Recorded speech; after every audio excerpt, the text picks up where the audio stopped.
Hi. Option ட்ரேடிங்கில் ஜெயிக்கணும் அப்படின்னு சொல்லி எல்லாருக்குமே ஒரு ஆசை இருக்குங்க.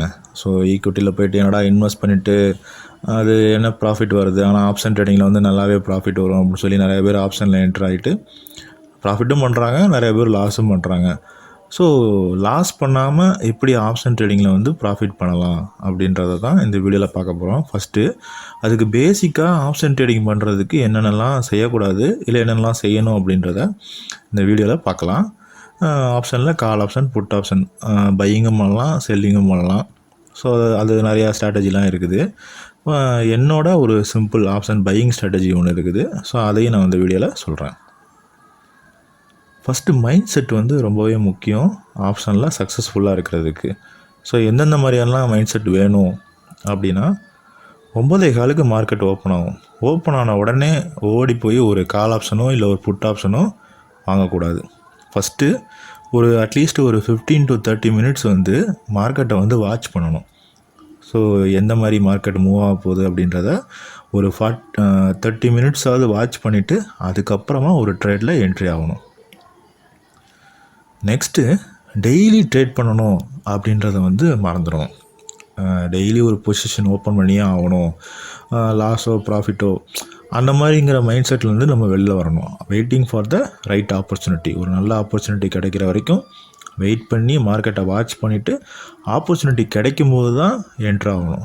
ஏன் அப்படின்னா, நீங்கள் டெய்லி ட்ரேட் பண்ணி நிறையா நாள் லாஸ் பண்ணுறதுக்கு ஒரு மாதத்தில் அட்லீஸ்ட் ஒரு 5 நாள் உங்களுக்கு ஆப்பர்ச்சுனிட்டி கிடச்சி நீங்கள் நல்லா என்ட்ரி எடுத்தீங்க அப்படின்னா நல்லா ப்ராஃபிட் பண்ண முடியும். அடுத்து எமோஷ்னல் ட்ரேட் பண்ணக்கூடாது.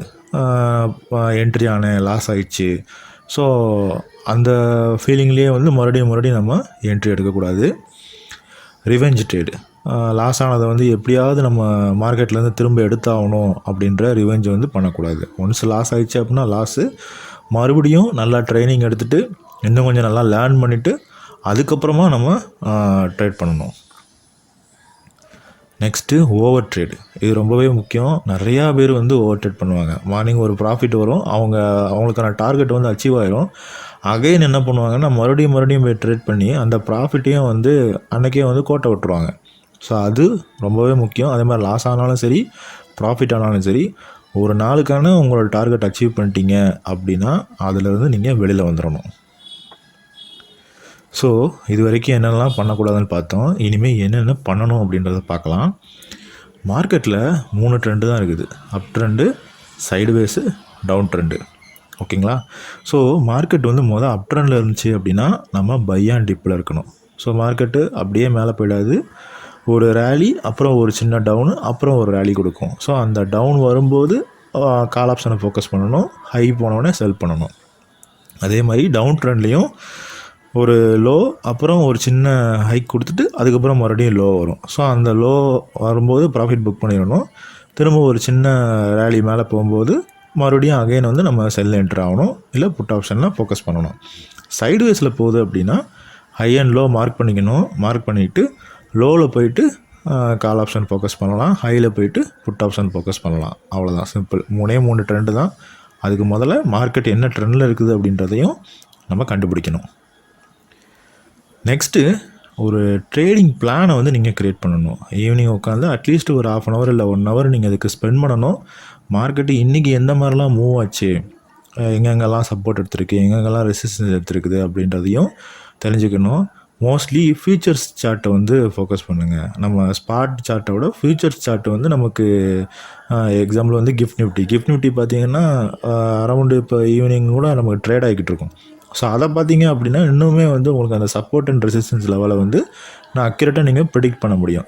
ஸோ ஒரு பிளானு, இன்றைக்கி என்ன மூவ் ஆகிருக்குது, நாளைக்கு நம்ம என்ன பண்ண போகிறோம், எந்த மாதிரி மூவ் ஆனால் நம்ம எந்த மாதிரியான ஆக்ஷன் எடுக்க போகிறோம் அப்படின்றதையும் நீங்கள் ஒரு ட்ரேடிங் பிளானை க்ரியேட் பண்ணணும். நெக்ஸ்ட்டு மார்க்கெட்டை நல்லா வாட்ச் பண்ணணும். ஏதாவது ஒரு லெவலில் போய் டக்குன்னு சப்போர்ட்டு நான் போய் கால் ஆப்ஷன் என்ட்ரு ஆகிட்டேன், இல்லை ரெசிஸ்டன்ஸ் நான் போய் புட் ஆப்ஷன் என்ட்ரு ஆகிட்டேன்னு சொல்லக்கூடாது. மார்க்கெட்டை நல்லா வாட்ச் பண்ணணும். என்னென்ன மாதிரிலாம் மூவ் ஆகுது அப்படின்றதையும் வாட்ச் பண்ணணும். சில நேரங்களில் வந்து ட்ரேட் எடுக்காமல் இருக்கிறதே ஒரு பெஸ்ட்டு ட்ரேடு தான். ஓகேங்களா? ட்ரேடை மானாவரியாக எடுத்துகிட்டு லாஸ் ஆயிடுச்சுங்கிறதுக்கு மார்க்கெட்டை நல்லா வாட்ச் பண்ணிவிட்டு அதுக்கப்புறமா ஒரு சப்போர்ட் அண்ட் ரெசிஸ்டன்ஸ் லெவலில் தான் போய் நம்ம ட்ரேட் பண்ணணும். நெக்ஸ்ட்டு ஒரு டார்கெட் வேணும். ஒரு ஆப்ஷனில் நம்ம என்ட்ரி ஆகிறோம் அப்படின்னா அதோட டார்கெட் வந்து நம்ம கிளியராக வச்சுக்கணும். அதாவது ப்ராஃபிட் எவ்வளோ ப்ராஃபிட் வந்தால் நம்ம கட் பண்ணணும், அதே மாதிரி எவ்வளவு லாஸ் வந்தால் நம்ம கட் பண்ணணும் அப்படின்றதையும் கிளியராக தெரிஞ்சுக்கணும். ரெண்டு ஒரு டார்கெட்டே இல்லாமல் ஒரு ட்ரேடில் நம்ம என்ட்ரி ஆகக்கூடாது.